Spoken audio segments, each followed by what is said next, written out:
Welcome to the AI Applied podcast. I'm your host, Jaden Schaefer. Each week, I cover breaking AI news, tools, and interview experts giving you actionable tips on applying AI into your career, job, workflows, and life. Make sure that you go to aibox.ai, link in the show notes, to join the waitlist for our new AI platform. We're going to be launching an incredible platform that allows you to build anything you want with workflows in AI. So you're able to chain together ChatGPT and image generators and audio generators to make really powerful apps for your organization, or you can host them on our marketplace and actually generate royalties from them. So make sure to go to aibox.ai and join the waitlist. In addition, if you like the podcast, if you could do me a massive favor and please leave us a review on Apple or Spotify or wherever you listen to your podcast. This helps me be able to get better guests on here as they check the reviews to see how you guys are liking it. So if you could please do that, I would really appreciate it. We hear all the time that ChatGPT and all of these different AI models are trained on an enormous corpus of text data. But what exactly is this data, right? A lot of people have come up with different things like, oh, it's like a third of the internet, or it's 90% of the internet, or 80%.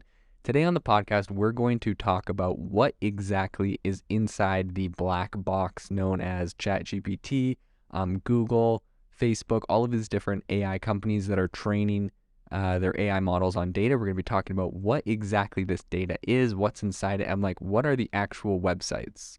This is an incredibly interesting podcast, in my opinion, and you're going to want to listen close because other than just talking about the specific websites, it's going to give you a really good idea of why ChatGPT and all these different AI models are really good at some things and not really good at others, because you're going to be able to, we're talking about what goes into them, and it's going to kind of give us some ideas about why it says some of the things it says. So first off, a lot of this that we're going to be talking about is coming from some research out of the Allen Institute for AI. And they actually went and they decided to dig in a little bit into what's called Google's C4 data set. So it's essentially just a massive snapshot of content from 15 million different websites that were used to construct some of the most high-profile English language AIs.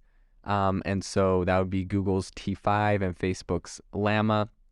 OpenAI doesn't necessarily disclose what data set they're using to train the models backing ChatGPT, but we can assume it's some pretty similar things, and you'll see why in a little bit. But, suffice it to say, this is going to be the data that's in Google Bard, and that is coming out of a lot of the Facebook products as well, and inevitably this is probably what's in ChatGPT as well. Now, this being said, I would say it's important to know that of all of the content we're going to talk about today, this is still only a small amount of data. This is what was essentially scraped in April 2019 by the company. It's a nonprofit called Common Crawl. That's for Google's 4C data set, which is using a lot of different AI just use this giant data set. And so I think that while it's really huge, 15 million websites and all of the content on them, and some people call it like a gargantuan data set, it's still, it's probably about 40 times smaller than what GPT-3 was trained on. So this, while it might seem big, is actually still a lot smaller than GPT-3. And the assumption is that GPT-4 is even much bigger than this, although they haven't actually released how many parameters are in GPT-4. So what's important to know on all of this is one of the biggest content sections in this entire data set is just in business in general. So business and industrial websites, they made up about 16% of the entire data set. And the number one website in that was Fool.com, which if you don't know, it's just like a financial investment advice kind of website. So that is kind of interesting, as a lot of people are experimenting with different use cases for investments and other areas like that out of ChatGPT. So not very far behind Fool.com was Kickstarter.com. That is the crowdsourcing, raising money for different businesses and that kind of stuff. Below that a little bit, they had Patreon, which was a pretty big chunk of that, which if you don't know, it just helps creators collect monthly fees from subscribers for exclusive content. So that is actually pretty interesting that they were able to get the Patreon list what people are essentially selling. And I feel like between Fool, Kickstarter, and Patreon. That's kind of like 3 different industries online that make that process a lot of money. And so I'd be really curious to see what kind of data it gathered from that would be useful in generating business ideas in general. Kickstarter and Patreon might, give the AI, I think, a lot of access to different ideas for marketing and just like technology and just a lot of really different interesting ideas. The next biggest area behind finance that these models were trained on would appear to be the news. So news and media accounted for, I think, about half of the top 10 sites overall in the entire data thing were news outlets. So New York Times was number 4, LA Times was number 6, The Guardian number 7, Forbes, Huffington Post, Washington Post. And so I think, like artists and creators, a lot of these news organizations have criticized tech companies for using their content without authorization or compensation, right? Like essentially they're just scraping all of this kind of news data. And a lot of these news companies are complaining about that. So it's going to be interesting that all of that is getting sucked into this as well. So I think they found that several different media outlets that rank low on NewsGuard's independent scale for trustworthiness showed up in there. And the Washington Post did a news article about this whole thing, and they specifically kind of commented on this. This is also interesting as a lot of these different trustworthiness or fact-checking organizations have come under scrutiny and have also themselves had a lot of flack. I think overall online, a lot of people don't really love the whole fact-checking going on beneath posts. I noticed on Twitter that's mostly been replaced with community notes, so just allowing anyone to go. If a community creator is ranked high enough, then they'll be able to post like a high-quality link disputing a specific claim, which is kind of interesting because that, in a sense, democratizes it away from, I think in the past, a lot of fact-checking websites were selected essentially by routers or other organizations, and people complained about who got to pick them, yada yada. So I think democratizing it a little bit was good. In any case, Washington Post wasn't happy that Russian state-backed news site RT.com was included in the list of media outlets, and also they were complaining that Breitbart.com, which is a right-wing news opinion website, was on there. It's kind of interesting, regardless of anyone's political opinions, right or left or whatever. I think it's really important to have news from different perspectives and all this kind of content. It's kind of a big debate in AI. People, a lot of opinion pieces on the Washington Post specifically talk about, why would we have untrustworthy training data put into this? That's going to propagate bias and propaganda, misinformation, all that sort of stuff. I actually think it's pretty important to have a wide variety of opinions, false and real, that this is trained off of, because these represent the opinions of a wide range of people in the world. And anyone that says their opinions, their biases, because everyone has biases, that theirs are the exclusive right ones, lacks a lot of perspective, obviously, because people have a lot of different opinions and a lot of different perspectives. And I think it's important to kind of encapsulate all of that. And you can pick what you believe or what you don't believe. But, I saw, the Washington Post in that same article was complaining that there's like a list essentially of words that get blacklisted. So if one of these words is in an article, it doesn't get added to it's not supposed to get added to the training data. One of those words was swastika. Obviously, swastikas reference Nazis and Hitler and all that kind of bad stuff. But they were complaining that the word swastika still showed up in this giant training data set over 75,000 times, even though technically it was a blacklisted word. And that kind of got me thinking that I feel like it's not a very good idea to have completely blacklisted words, even though obviously swastikas represent a political party that did a lot of horrible things in the world. Why would we want to remove that word, right? Like, why wouldn't we just want to say, swastikas in Germany are bad, but obviously it's part of something that happened in history, right? We can't just erase that and hope that AI never talks about it. And I think it could cause more harm than good, because I think it's important to have these AI models ingest words or whatever that might be deemed bad, because it's important. And then, you could train it and tell them, obviously, swastikas and Nazism and killing people is horrible. But I think it's important that that's in there, because, it needs to know all of those different concepts. And I think it's important that we're not just, I get really nervous looking at how AI models are trained. When people are trying to put any sort of bias on the model, or remove different segments, or remove different blacklisted words, it just doesn't feel very good. It feels a lot like censorship, and I think it's fine to have all the content on there, and then people can choose what they believe. And, you could put safeguards in there and say X, Y, and Z topics are bad. And I think that's probably what Google and OpenAI are doing here, against the, to the complaints of the journalists. They're including words like swastika in there that obviously could be a red flag, but I'm assuming they're referencing, I would hope, or they have worked this in, referencing that, obviously swastika is a symbol that represents something not good, right? But I don't think you want to just like pull that out completely, because then it doesn't know anything about a very important, atrocity that happened in the world. So I don't see why you'd want to remove that completely. In any case, my swastika tangent there. I think one of the other really big areas that is in this is religious sites.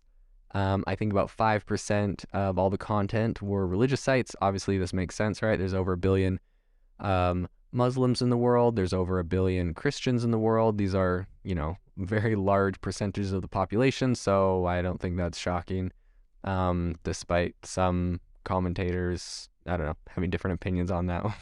In any case, yeah, and I also think that that's really useful for anyone that would like to learn about different cultures or religions or people, to have all of that different content on there. So it would seem like it's a big part of the world. It would be a good thing to have incorporated into these AI models. Another area that seems to have made a pretty big chunk up of this 15% is personal blogs. So it's actually the second largest category. Sorry if I said it was, what did I say it was before? I said news. News is actually number 3. Second biggest is personal blogs.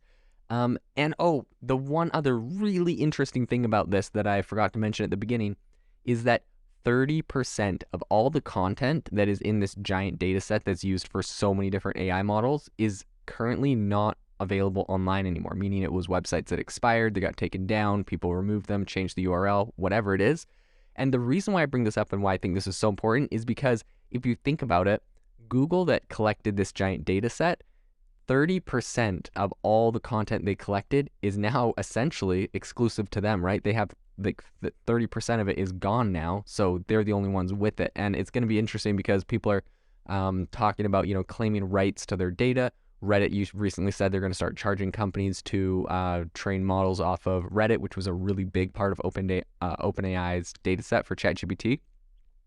But if companies like Reddit are going to start charging, this data obviously is getting more valuable, and now Google has like this massive, I call it like a black hole of data. Like 30% of all their data is exclusively to them because it's gone off the internet, but they have access to it. So that's really interesting. I wonder how valuable that is, because no one else will have access to that data. And if it's off the internet, probably no one else will ever claim copyright or access or like ownership of it down the line into the future. Another really interesting thing is that a lot of these AI models, it has been said, are actually, when they categorize all of the data that they're collecting, they're not really categorizing, a lot of it is not categorizing the authors and different things like that, because they're kind of worried about personal data that's getting sucked in, which we'll talk about in a second, because there is a lot of personal data that has been sucked into these models, and I'm curious how that's being used or pulled out or scraped or integrated.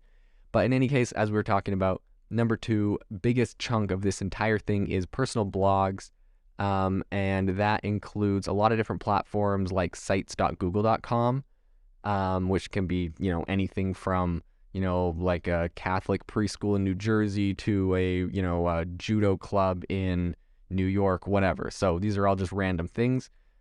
And that's a really big chunk of this. So I think that's more than 500,000 personal blogs were pulled into that, which is, representing about 4% of the total categorized tokens. So of the actual text length, 15% of all of the sites, but 4% of the actual text that was inputted to train things on. So it's pretty interesting. A lot of this is WordPress, Tumblr, Blogspot, and LiveJournal. And I think this is why there's just a lot of different, I think this is a really important chunk because this really just gives a lot of perspective to people's feelings and thoughts around a vast array of different topics. I think that's a really valuable part to have. Like I was talking about before, a lot of companies like Google really heavily filtered the data before feeding it to AI. So C4, which this data set is called, it stands for Colossal Clean Crawled Corpus. So in addition to removing, all of the duplicate text out of the whole thing, so it's not training on the same text twice. Like I mentioned earlier, Google also uses a list of what they call, dirty, naughty, obscene, or otherwise bad words, which is about 402 words in English and one emoji. And the company typically uses, a high quality data sets to fine tune the models. And essentially, they're just trying to shield users from unwanted content, right? You don't want to ask ChatGPT something and have it cuss you out. So I think it pulls out a lot of that kind of stuff. And like we mentioned earlier, there's a lot of controversy that goes around that. I would say from both sides of the political spectrum. I saw, the Washington Post recently was criticizing the fact that obviously we're happy it pulls out racial slurs and obscenities, but they said that they're disappointed that it eliminated some non-sexual LGBTQ content by pulling out obscenities. So that's their complaint about it. And then their other gripe is that it includes the word swastika, so it would seem like they would like it to exclude less things from obscenities and more things from related similar to swastika. And I just think that at the end of the day, I think probably the less bias or the less fine-tuning, the better. We'll let the users do that. In my opinion, I think that's going to be the companies that win in the end. And it would appear that Google and OpenAI are trying to stay true to that. Sam Altman has discussed that, really letting people use this the way they want. Obviously not making this like a horrible racist hellscape, but making it so it's safe, but, has a lot of variety of opinions and thoughts, etc. on there. So yeah, I'm sure we've talked about that enough. But in any case, it's really interesting. If you go look at the Washington Post, check out their article that they just came out with today. You can look and see if your website was trained on some of this AI data. And it shows you the top sites, which are patents.google.com is the number one website that was used here. So all of the patents that have ever been written about any content, which is really, really interesting. And that is not just in America, but all over the world, patent documents. So it's pretty interesting. All of that has been pulled in there. So a lot of really cutting edge stuff as well, which makes me think you could probably ask it, if I was Apple and wanted to write a patent for XYZ, what would I do? That's a really interesting topic. I think patents, that might be that might be like a treasure trove. That might be a gold nugget from this episode. And from some of this research is the fact that patents is the biggest data set in there, and you could get a lot of content and ideas out of that. The second is wikipedia.org. Obviously, all of Wikipedia is a ton of information, open source. It's kind of the perfect data set, to be honest, for training. The third is called Scribd, which is essentially audiobooks and digital books. So just a lot of all of the content of books that have ever been written. Number 4 is the New York Times. Then they have journals.plos.org, which is science and health. They got the LA Times, The Guardian, Forbes, Huffington Post. Number 10 was patents.com, so just more patents in there. Number 12 is Coursera, which is interesting. I'd be curious to see exactly what that entails, but Coursera has a lot of courses teaching you about a lot of different topics, so that might be why ChatGPT is actually pretty good at teaching things. Fool.com for business and industrial, and there is a handful of others. So really interesting to see what's going to happen in the future. Like I said, Reddit recently said that they are going to start charging to train on their data, and I'm expecting to see a lot of other websites do that. So I believe that the people that got in early may actually have a good advantage in a sense that they were able to get all of this data for free.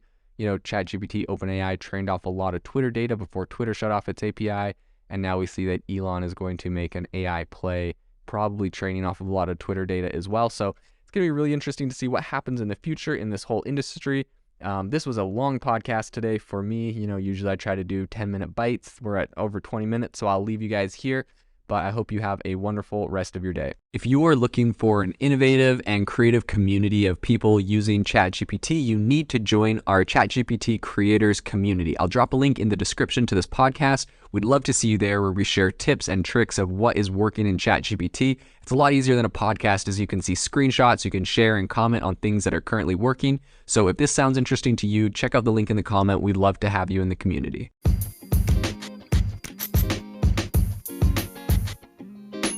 Thank you for tuning in to the AI Applied podcast. Make sure to rate this wherever you listen to your podcasts, and have a fantastic rest of your day.